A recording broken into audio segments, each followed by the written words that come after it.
album na babanggitin ko ba yung taon?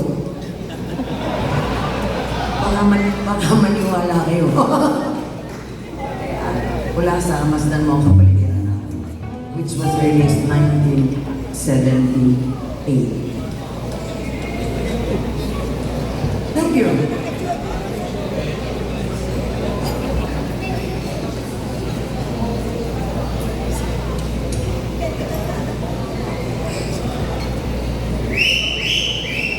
So ngayon, thank you, Mr.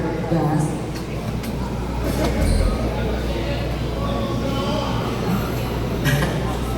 Ang sarap. Alam niyo, ang bait ng staff ng Bar 9. Thank you. Thank you, Buddy. Si Buddy, nagdala sa amin dito. And of course, buti nagtiwala pa sila sa mga seniors. Sabi ko naman sa kanya, hindi ako basta-basta tumutugtog sa bar. Pinipili ko na lang. Kasi ganun talaga, di ba? Quality na yung habol mo, quality. And I'm sure, alam niyo naman ang kanta ng Asino, hindi na yan mawawala. Di ba? Hindi na yan mawawala. Andiyan na yan, kasama natin.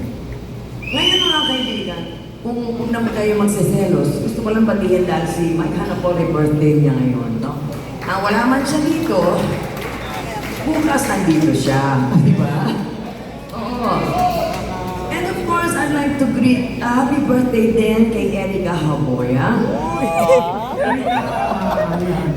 Andiyan ka. Okay, happy birthday sa'yo. Ang bata-bata mo pa, no? Sabi ko sa'yo marami akong fans na bagets. Gusto kitang kantahan na isang song na sinulat ko pa rin. No?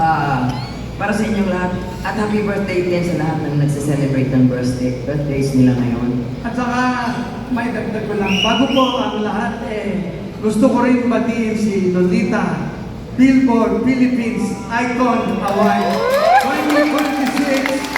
The one and only icon, Miss Lolita Cargon. Thank you.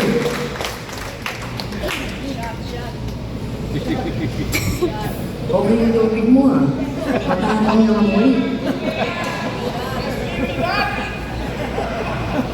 Let's